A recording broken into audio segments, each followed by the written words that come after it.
biggest steak. You're in the right place for it. I'm telling you. I got take a couple bottles of red wine with me too. There you go. Great. There's a great Western store a couple blocks from the hotel. We'll get you. Yeah, I heard about this wine place too. Not bad.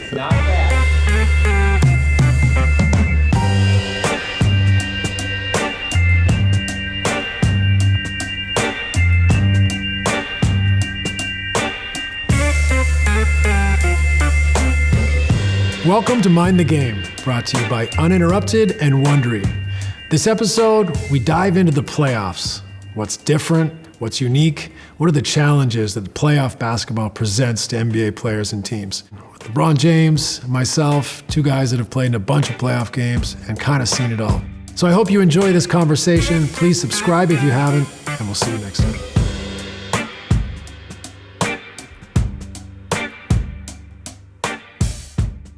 Mind the game. Yes, sir. Cheers. Cheers to you. Yes, sir. I think it'd be great for us to talk about the playoffs. That's always a great conversation. Shared experiences. And really just kind of lay out for the average fan what the playoffs are like and the difference between the playoffs and the regular season.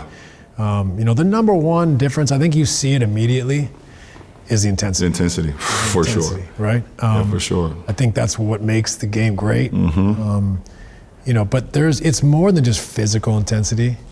It's a mental battle. Maybe we start by talking about a time or a series where you felt was exhausting. It was exhausting, wow. Mentally or physically challenging or exhausting. And obviously I've been in so many, but I think one that comes to mind would be obviously 2012 Eastern Conference Finals versus Boston. I was in Miami, and obviously the Boston had their big three, and I always say the big four because Rondo was so damn good as well. And we go down 3-2 after losing a home game. Going into Boston, which is one of the places that you just don't want to be going there for a closeout game. And for us to be able to go in there in Game 6, and we know what happened in Game 6, and us to be able to come back to South Beach and win a Game 7. But like you just said, how you said in the beginning, obviously the physical toll. You already know what KG is bringing to the game, his intensity. What Rondo's bringing to the game, and the rest of that group, they just brought so much out of you. Right. Not only from a physical toll, but from a mental standpoint too, because they have so many guys out there that can do so many things. So at the end of that series, you was just like, I just want to sleep. I know I'm not going to be able to. Right. You know that. You're not gonna, time anyway. But it just takes so much out of you mentally. Do you being the head of the snake too, they're going to throw everything at you. Yeah, absolutely. They're going to change matchups. They're going to throw different defenses at you.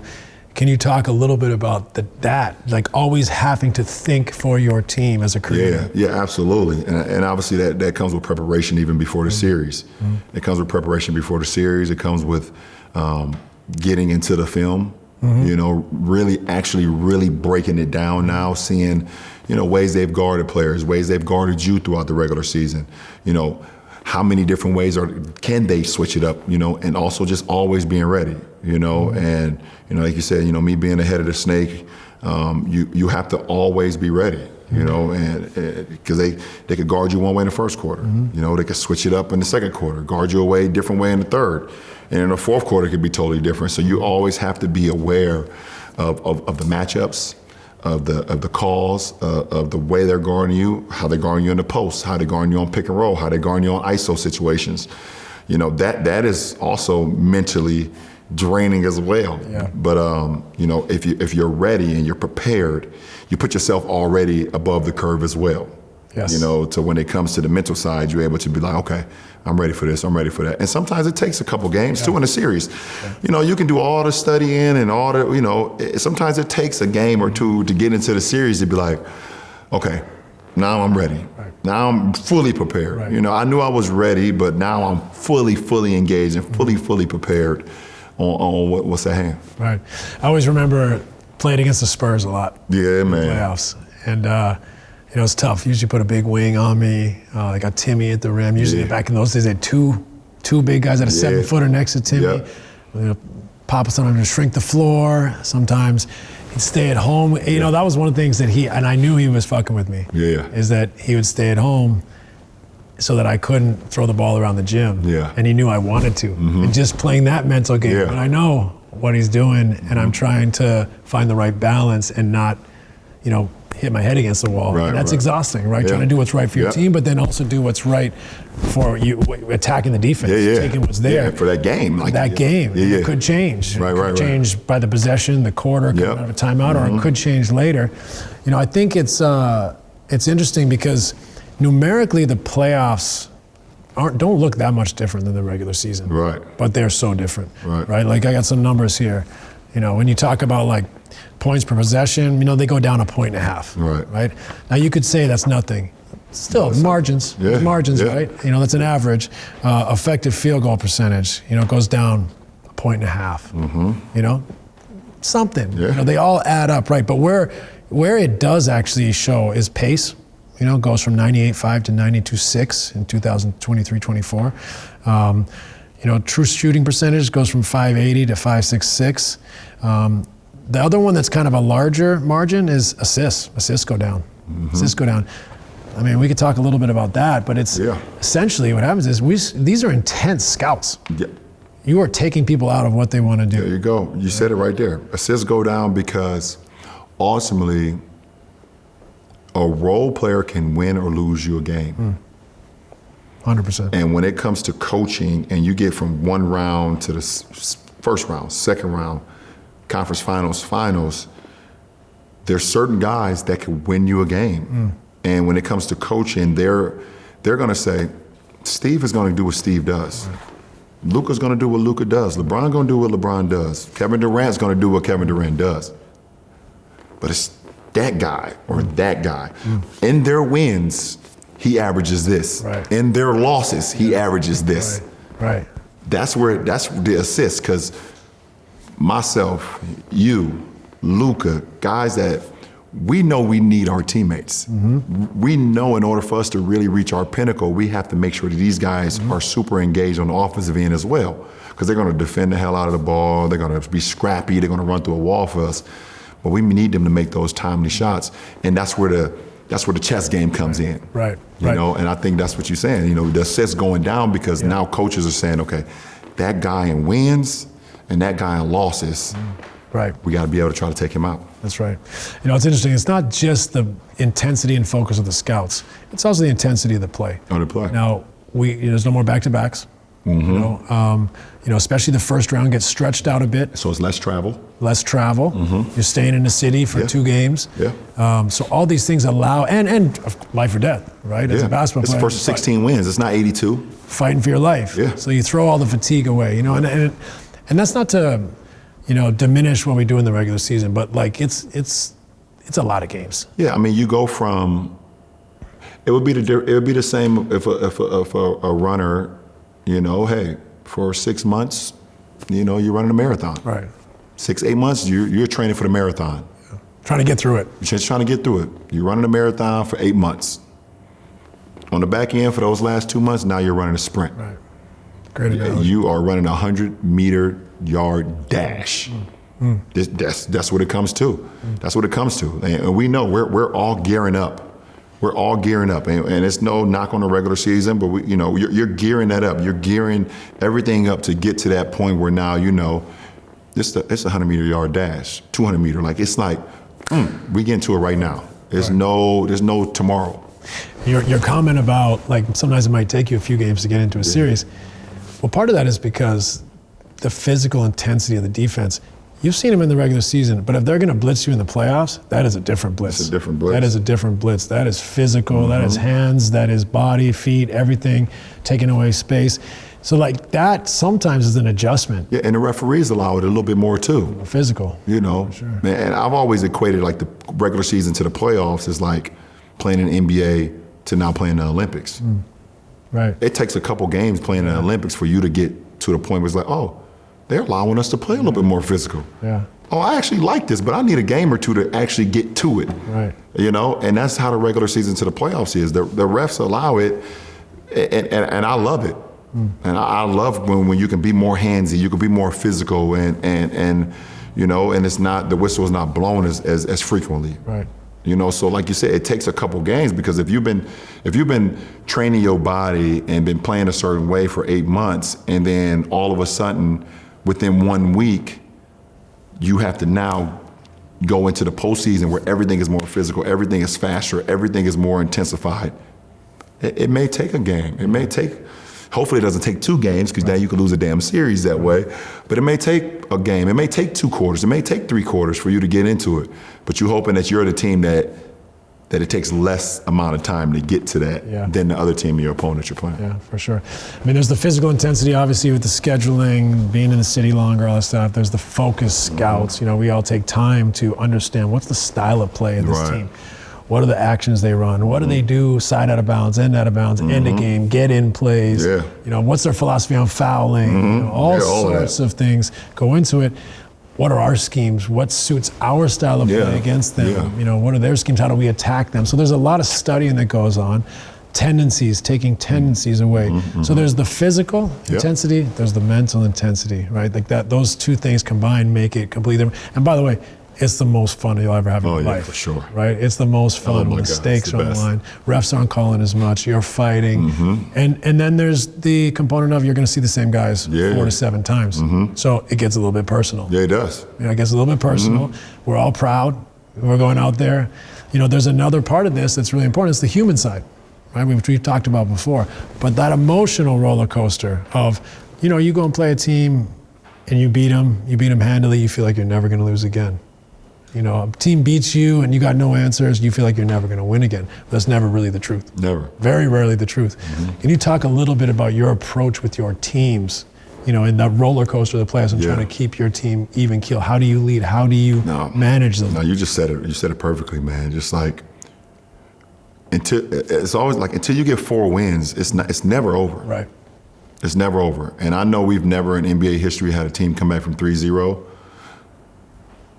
But it's always a chance. You know, I've seen it in other sports. I've seen it in baseball happen before. You know, I've watched baseball series, guys come back down 3-0. It's going to happen.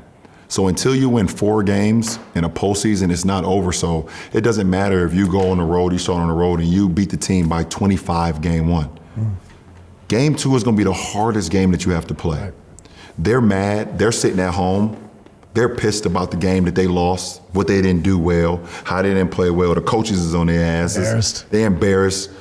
That next game is going to be the hardest game, and you have to stay even keel. You have to get your friends and family out of your ear. You have to get off of social media, because everybody's going to praise the shit out of you like you just won the greatest thing of all time, and you have to be able to just get away from it all. Are you intentional with that, with your teammates? You're like, absolutely. guys, Absolutely. Cut out the noise, cut out the distractions. Super intentional. Next game's going to be the hardest game. Super intentional. I think it's important because, you know, as you know, on a team, you got guys all different ages.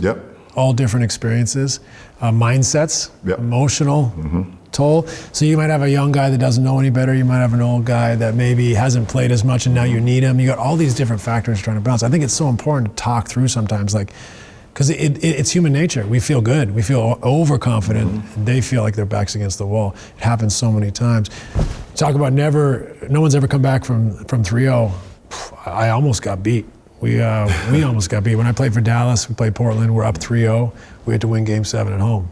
You know, luckily we were able to play at home in Dallas, but like it was this close from happening. So anything can happen in a series, which leads to a little bit about the preparation, the intensity, and then the adjustments.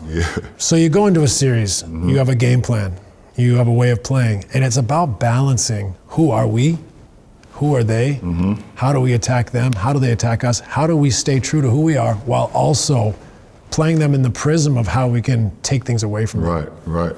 And I mean, you know, it's funny because, you know, we talk about the regular season, but the regular season is you building up the habits. That's right. To get to the postseason. You're hoping that you've discussed and went over and have instilled enough habits to this is where we're going to lean on in the playoffs. And it's going to get a little bit more fine-tuned in. It's going to be a little bit more intricate in how we do things. But you're hoping that you build those habits.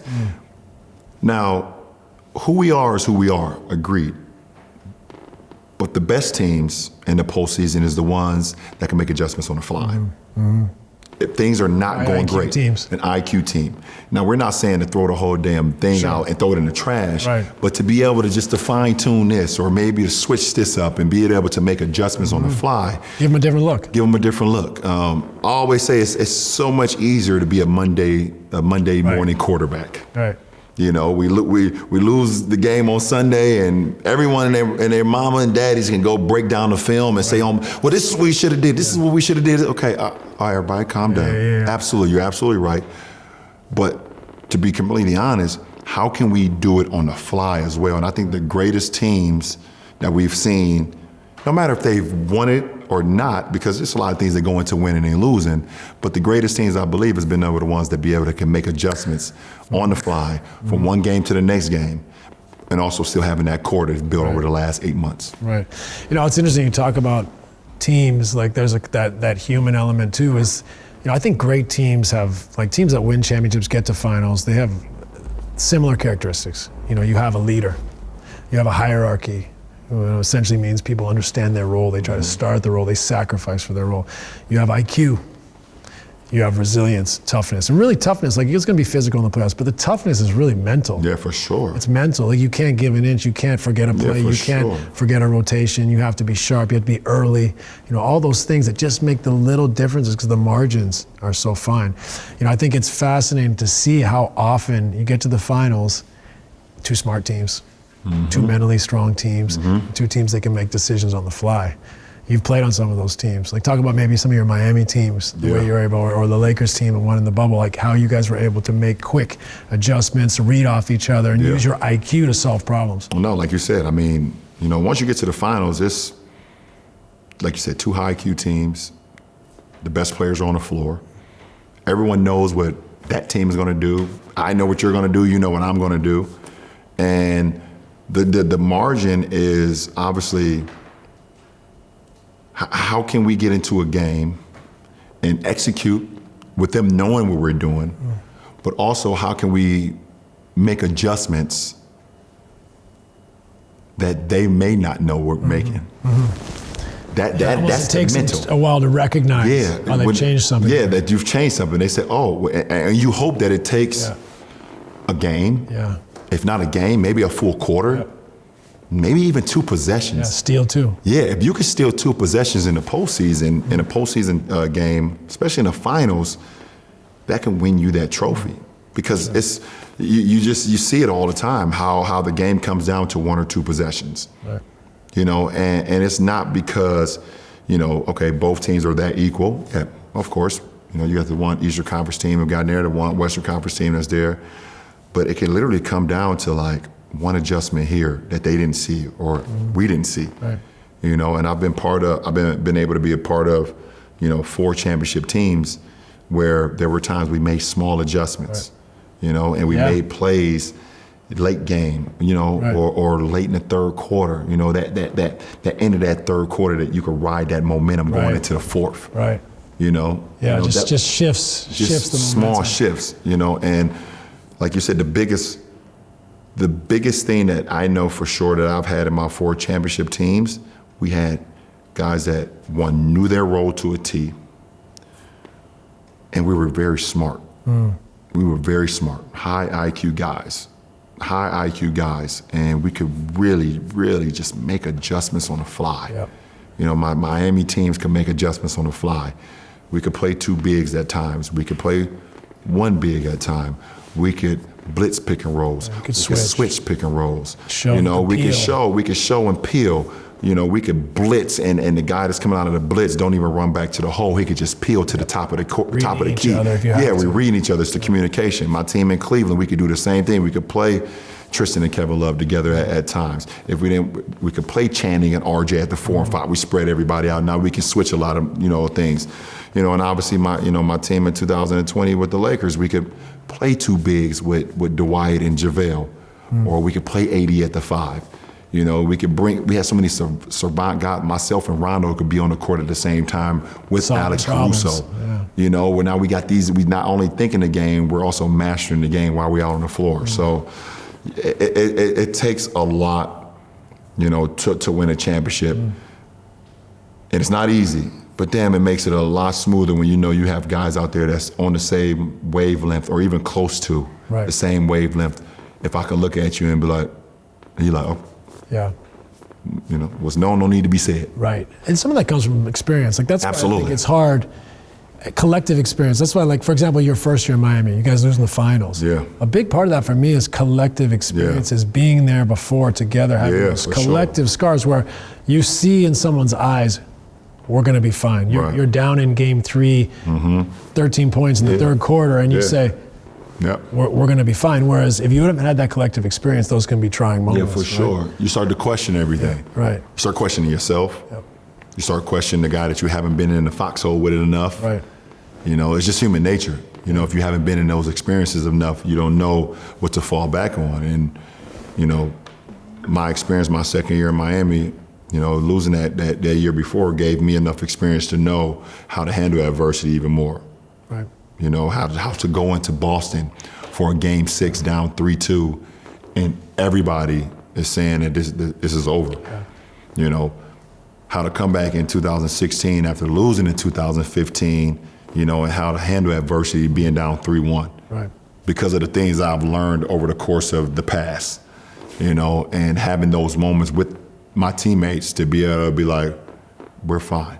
And they believe that, no matter how large the obstacle is for us to overcome. Yeah. They believe it.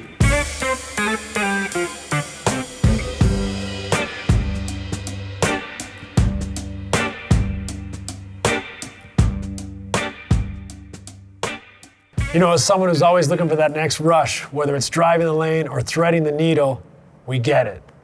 You need that excitement. And let me tell you, I found it in Audible. No joke, these audiobooks have me on the edge of my seat, whether on a long drive or in a recovery session. From heart-pounding thrillers to epic adventures, these stories have you on the edge of your seat like you're right in the middle of the action. They've got these Audible originals that are absolutely amazing, plus all the bestsellers you've been meaning to check out. The best part? You can get started with a free 30-day trial at audible.com. Audible knows there's no greater thrill out there than yours. Discover what lies beyond the edge of your seat on Audible. Sign up for a 30-day free trial on audible.com/game and dive into a world of new thrills. That's audible.com/GAME.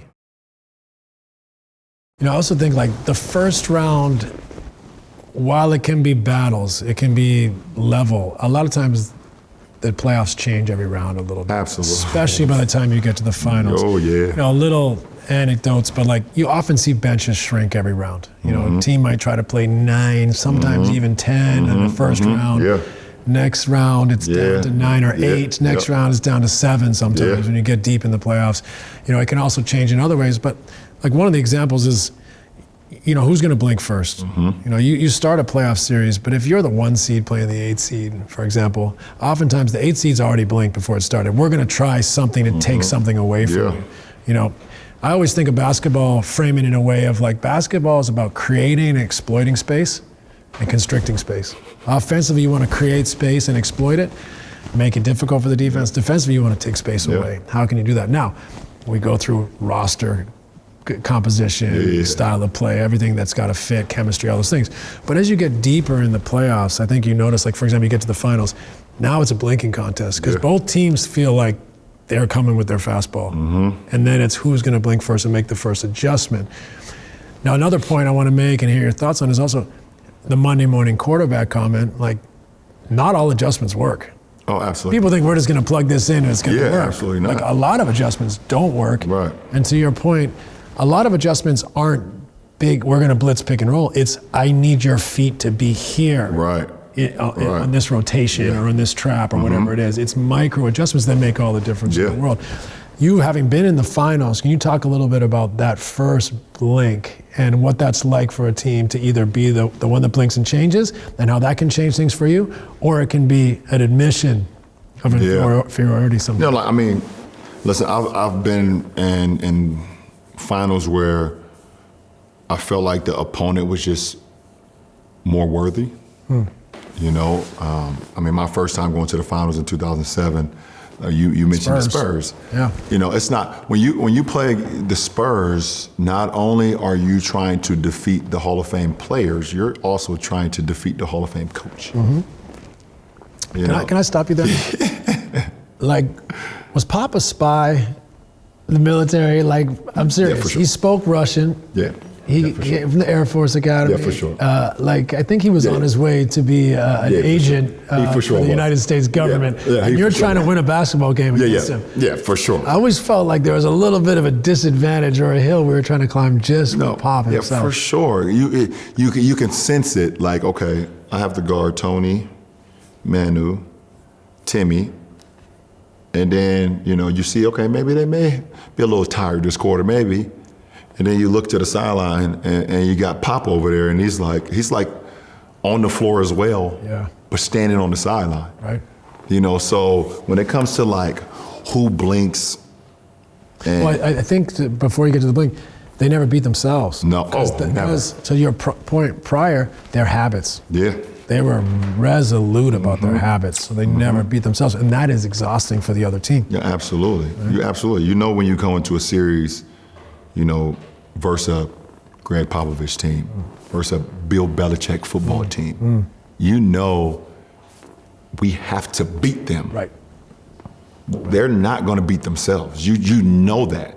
So you're already mentally drained before you even get into it. It's like you start to put more pressure on yourself saying, we got to play perfect basketball. Right. Which is impossible. Right. But you put that extra pressure on you because they're not going to beat themselves. So that's where we talk about the blinking game. Yeah. It starts right then and there. That's a great point. It starts right then and there saying, okay, how can we make the greatest team or the greatest players at this moment, because this is what the finals is all about. It's the two teams that's endured adversity, have withstand, the long marathon of a season, and now have put themselves in a position where the sprint happened and they're still here. How can you make them blink? And how can you see and know there's maybe a little small chink in the armor? Right. And once it happened, it's like a fighter, in the 10th round who's been going blow for blow, and he finally sees that other fighter kind of stumbles and hit the ropes. We've all been there. We've all been there, and I've been on both sides. Both sides. I've been on both sides. I've been a fighter that hit the ropes and was staggering and, maybe hit the ground, standing 8 count, whatever. And I've also been the other one that's pressed the fighter into the corner. Right. And that's just the challenge. That's just how it goes. It's a great example or a great portal into leadership too, though, because when you're the team that's stumbling, standing 8 count, that to me is what great leadership is. It's not the talking. It's not 30 and 10. No. It's reliability in your approach, mentality, fight, and spirit. Yeah. Right? You got to be able to win when you don't have your fastball. You don't have your best stuff. You got to find a way to win as a leader, and you have to try to drag your team and make them believe that we can win even if we don't have our best stuff.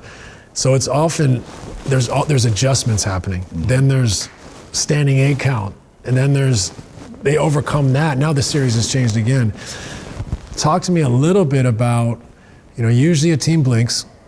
There's an adjustment, then there's a counter adjustment, and then at some point the adjustments stop, and it might be after those first 2, and we go back to let's do what we do best. And now it's back to like who wants it more, and all those things, the spirit, the connectivity, the will. That now the game is about that. We know each other too well. Right. We've made the adjustments. Yep. You're not going back there. Yep. We got over that. We're not going back here. You got over that. Right. Now it's just back to who wants. Yeah, you almost look like you're competing versus yourself at that point. Right. Yeah. Yeah, you're basically looking in the mirror like, I am competing versus myself. Yeah, I will not give up. And I can't until it's over and done with and zeros in that clock. I am competing versus myself. Right. It's not even me and you anymore. It's not even about the opponent. Right. He knows exactly what the hell I want to do. Right. I know exactly what he want to do. I know the sets. I know the commands. I know the calls. I know everything. How can I not allow myself to waver too much to the left, too much to the right, too much up, too much down. How can I stay right here, focused, and as that leader of the team, also project that to the guys. Yeah. You know, for sure. that is the ultimate when it comes to those moments right there. Yeah. That's the ultimate. Man, I would give anything to be in your shoes right now. This cover's right around the corner. Going back to the playoffs, the best time of the Listen, year. at this point in my career, like, I mean, the regular season is fun, it's cool, all right, but I just only care about the playoffs. It's a drug. Yeah, like, the moment, you know, I'm all about the process, and I will always be about the process. And now to get to this point, but the postseason, when you have an opportunity, if you have a chance to win it, and you know you have the team to have a chance, doesn't always result into winning it. But if you have a chance, and you know you have a fighting chance to walk into this ring and say, we can beat anyone. We can beat anyone. You know, we know we have to play close to perfect basketball. You know, obviously we know that, and it takes a lot of luck in the postseason.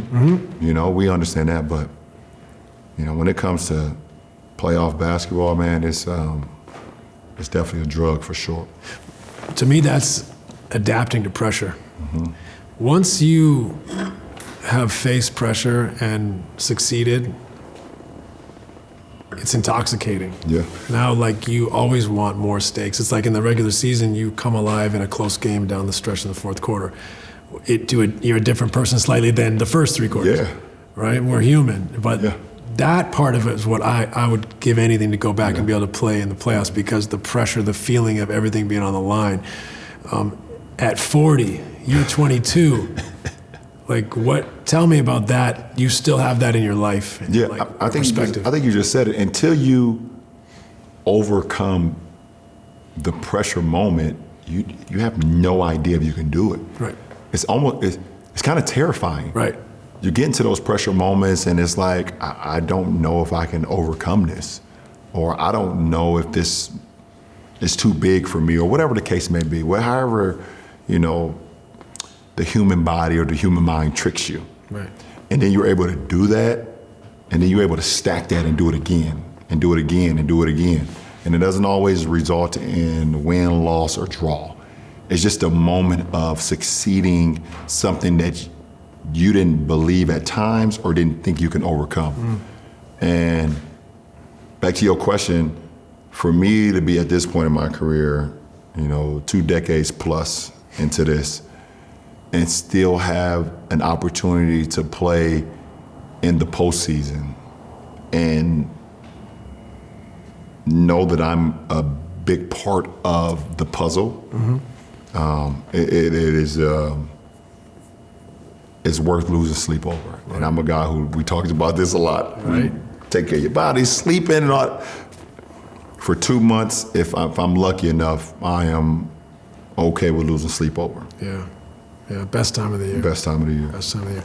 Yeah, it's interesting, like, you know, that kind of coming of age as a playoff performer, the pressure, overcoming, like you said, you're not sure you can do it, you have doubts. I mean, maybe ignorance is bliss for some players. They don't know any, but they just have irrational confidence. But, you know, people that take on a lot of responsibility are feeling everything, responsible for the team, the fans, you know, all that stuff. It can be a lot, and you overcome it. I think, like, to try to message that to young players. Yeah. You know, one of the ways I like to think of it is like, there's 2 outcomes. I think this is like the art of war type stuff, but there's live or die, right? There's win or lose. Yep. You know, once you've realized you've died 1,000 deaths, like we've both lost battles, we've lost many battles. So once you realize you've died 1,000 deaths, what's one more? Right. So, like, you can risk it all again because you've already lost, you've already been there. So I think there becomes this, like, these scars build up where you're not afraid to lose anymore. Right. You're just going for it. Right. You know, and I think that's the type of mentality you see when people succeed in pressure situations, is that they're okay with the losing. They're okay with it. I'm willing to take this shot, make this play, do this thing in this moment because I've died 1,000 deaths. Yes, and you know you're prepared. Exactly. You know you're prepared. Missing a shot at the end at the buzzer or losing a game or whatever the case may be, you prepared yourself for this moment. You know you've given everything that you had to the moment. You're going to be able to sleep better years from there because you know, listen, I committed everything I had to the moment, and there's nobody that could take that away from you. Right. That's why you leave no stone unturned. Yeah. That's why you're process over outcome, why you do all the things you do for the body, the mind, the skills, the film work, because you don't want to fail in one of those moments and go, maybe I should have taken more shots, slept more. Yeah.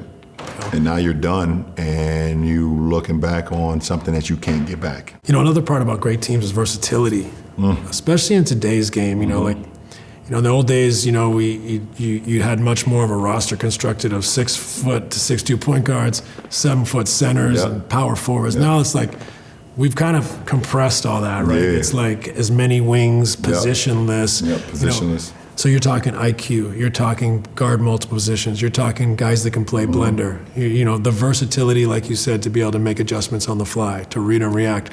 All these assets mean a lot in playoff basketball. And you talk a little bit about versatility and how that can change a series when it's like the last card to play. Yeah, and I think who've mastered that is over the last 10 years is Golden State. And the main reason is because of Draymond Green. When we played them in 2015 in the finals, I believe they started the series off, I believe it was either Bogut or David Lee was starting at the center. And obviously we was out without Kevin Love, and unfortunately Kyrie got hurt in overtime of game 1. Kevin had a concussion? Kevin separated shoulder. Yep, and Kyrie dislocated his kneecap. But we ended up going up 2-1. And because of Draymond and because of Iguodala and because of Sean Livingston, it gave them the dynamic. In game 4, Draymond started at the 5, Iguodala started at the 4. We stayed pat with our lineup of, Tristan and Timothy Mozgov, myself, J.R. Smith, and I believe Dellavedova. Matt Deli, and it changed the landscape of their team. Right. And it's still to this day, the versatility that Draymond allows Steve and that franchise to have, it makes them who they are. And obviously we know Steph does, it goes back to Steph is gonna do what Steph does. And I think that's what the game of basketball is, to be able to have that versatility. To be able to have 6-7 guys that can play big or be able to switch out on guards, having, 6'5", 6'4", 6'8", 6'9" across the board to be able to make you so versatile that you always keep the defense or keep the other team at bay. Because there's some teams that just won't change, or they don't have the versatility package to be able to do it. Right. So that is huge. Yeah, they traditionally were happy to start with the center, but what they were saying at this point is we're going to play our last card. Yeah, we'll play our last card. Take that off the table. Draymond at 5. So immediately Mozgov has to guard the playmaker. Draymond's the playmaker, and then defensively they can switch. And now, if you want to go to Mozgov in the post, they're not going to you in the post. Right. So they've now played that card. By playing it the entire game, their death lineup.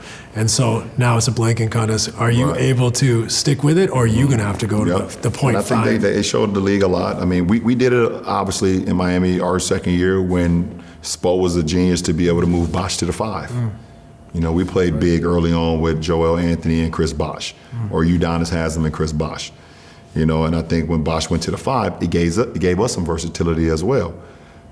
Being more athletic, being a lot longer, being able to open up the court a lot more. Because CB could hit the 3, the corner 3. And that's the game. That's the game, to be able to have those dynamics. You look at Boston. Boston won it, by how versatile they are. When they added Drew Holiday, it made them so much more dynamic. Right. Obviously, the growth of Jason and Jalen, but they're going to be who they are. Yeah. But to be able to add a guy like Drew Holiday, who is basically a Swiss Army knife, you tell him, what do you need, coach? All right, I got it. Yep. And that to be able to have those dynamics and have those players, you as a coaching staff, that's something that you dream of, to be able, because every series in the postseason is different. That's right. Okay, maybe we need to play bigger this postseason in this series. Okay, now this series requires to be more fast. Okay, now this need to be more physical. Now we need to really dial in and be able to have those cards. Yes. To be able to play, Uno. I always got to draw 4 cards. Right. Always got it. Yeah. You say Uno, I'm right here. I'm ready. As soon as you say Uno, I'm throwing this draw 4 down. That is the luxury. That's the luxury. And that is the model, having more positionless players. I mean, you can even talk about what's Golden State starting at, the way Boston plays now. I mean, obviously Porzingis, when he plays, is a stretch 5 to protect the rim. But when he doesn't play, they still have positionless basketball. For sure. 5 point guards playing blender, lots of threes. Same, in a sense, you can make it a comparison to your Lakers team with AD going to the 5, winning a championship. You could go positionally big, but you could also go with a center and AD next to him.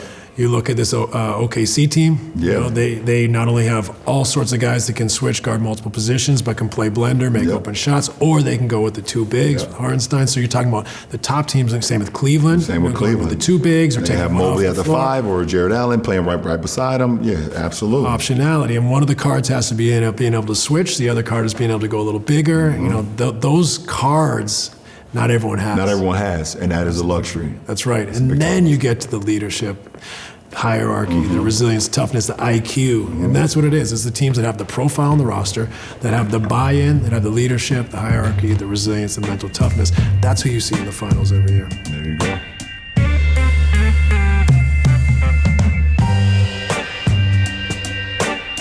Well, there you go. To the Lakers. Appreciate it. Your 22nd journey. I appreciate it. Looking forward to it. Postseason coming up.